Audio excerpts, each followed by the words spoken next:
Okay, hey guys, how you doing today? Uh, Today I guess I wanted to discuss about when I had my heart attack. Oh, about 6 weeks ago, I was admitted to the hospital, cardiac hospital, uh, for some chest pains on a Thursday. The doctor checked my x-rays and everything, said I need an immediate bypass surgery of 3 blood vessels. That means they were going to take 3 blood vessels and replace them because of the degree of artery disease that I had. Now, usually your blood vessels are normal, but over time, if you have high blood pressure, high cholesterol, that doesn't help. If you're overweight, over time what can happen, and I'm going for a walk right now, so that's why I'm filming this. Over time, you can get narrowing of your blood vessels. What happens, the cholesterol actually gets deposited in your blood vessels, and once that happens, they cannot circulate blood as good. And sometimes you'll get a narrowing, and that narrowing, you can get a clot. And once you get that clot, that can cut off blood flow to your heart. Myself, my problem started about a year ago. I'm 60. I was running out of breath, having chest pains. So I actually went to the hospital. They admitted me. They always do in case of a heart attack normally, or any kind of heart problems, just for good insurance. They put you on an EKG, which is a electrocardiogram. It measures the electrical output of your heart. They did an ECG, echocardiogram. That measures the efficiency your heart's pumping with. And they take a blood test, take your blood pressure, everything else, temperature. They have a sensor they put on your finger, measures how much oxygen you're taking in. So what happened is they checked my blood, and they found certain blood enzymes. Now, when your heart has a lack of oxygen, there's certain enzymes from the tissues that get released, right, from the cardiac muscle. And they measure those, and they can find out from measuring those chemicals the degree of damage that you had to your heart. So they said I had a heart attack. I got admitted, and like 2 days later, they wanted to find out what kind of problem it was. So they take a catheter and they insert it into your blood vessel, your femoral artery, or your hand. I had mine in the femoral artery in my leg on the right side. And they route that up through your heart. They squirt a dye, and they look at the dye, how it gets pumped through the arteries.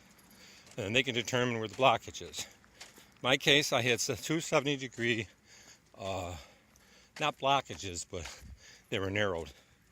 So they put 2 stents in. Stent is like almost like a finger, one of those finger locks that you buy when you're a kid. But it's a little piece of wire, like a little basket. It's hollow. So they insert that, and they expand the compressed part of your blood vessel to clear the blockage. So once they clear the blockage, they go ahead and remove it, put you on some medication, keep you in the hospital for a little while, and then you're done. But you're kept on aspirin, a medication called Plavix. If you have high cholesterol, they usually put you on a statin medication. And normally they put you on aspirin and a Plavix, a statin medicine, and a high blood pressure medicine. So I had to have all those. I felt good, pretty good for about a month, but then I was walking again one day, and I had running out of breath again. So I went back to the hospital. They did another catheter, and they found 2 more 90-degree pluggages. So I had the 2 stents, which were okay, but in addition I had 2 90s. So at that time, the doctor says we can't really we can fix part of the 90s, not all of it. You should probably get a coronary heart bypass. I was shocked. I ate fairly good, had fairly good exercise, but I guess it wasn't good enough over those years. I was kind of sedimentary, not really exercising, and my blood pressure wasn't under control, neither was my cholesterol. So I got admitted to the hospital. They prep you. You're on general anesthetic, so you don't really feel anything. Surgery was about 5.5 hours. I bled a lot because I was on Plavix or the other stuff, which is a blood thinner. I had about 13 units of blood. And then hospital, about 3 days, 4 days recovery in the hospital, and I was released. Felt pretty good after I got released. No chest pains, no shortness of breath. It's just that you got to kind of learn to work all your muscles over again. That's why I'm walking now. Walk about 1.5 miles a day. Soon I'll start doing the lifting weights and stuff like that. Lost about 20 pounds. Pressure's pretty normal. Actually, it's below normal. It's pretty low. And my pulse is good. My cholesterol went down. They give you, after you leave the hospital, a spirometer. It's called an inspirometer, but you got to breathe to get your capacity of your lungs back, because everything's changed. And you really got to follow them rules on that. Yeah, deep breathing exercises will help you get better. But it was no fun. They have to cut your breastbone in your chest, your sternum, and then they expose your heart. They take a blood vessel out of your leg. They take your mammary artery out of your chest, and they split the vein in half, or however much you need. And I got 3 blood vessels replaced. It's a big operation. I believe everybody, but you can get through it. You definitely can get through it. As you can see, I do my 1.5 mile walk or longer every day. I have to. I have pain, but that's from my breastbone healing. You'll get hamstring pain, but you have to exercise. You have to keep on keeping on. Eat a lot of salads.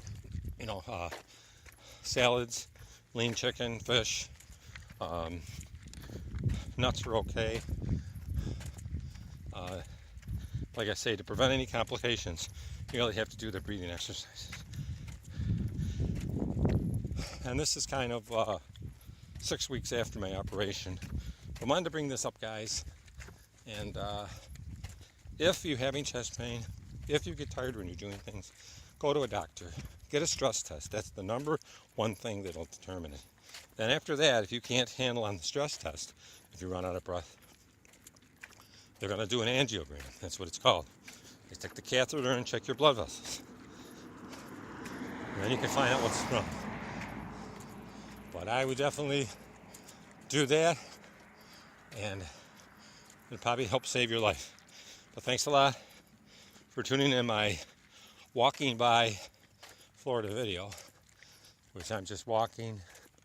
You get to see some of the scenery here. And heart attacks, no joke. 47% of the people who get a heart attack die. They never make it to get it fixed, like me and other people. It can get partially plugged, and that's your body warning you that you don't have enough oxygen, or you get pain. So that's the time to go to the hospital and get checked out, because you don't want to get a complete blockage, because if it damages heart muscle or totally blocks off a blood vessel, you'll die. And heart muscle, once it's damaged, does not grow back. So you'll get something called congestive heart failure, where the water doesn't get pumped out of your blood, and it pools onto your feet and other organs, and that will cause another set of problems that you don't want to have. Well, thanks a lot, guys, for tuning into my walk by. But I wanted to let you know Heart disease is nothing to joke at. And really, take some krill oil, coenzyme 10, fish oils. Eat a healthy life. Cut out the burgers and fries, the fattening shit, the thick steaks. And the biggest thing is cut your sodium content down, which means drink a lot of water and walking a lot, sweating a lot. But thanks a lot. Have a great day. And I appreciate your time. Thank you.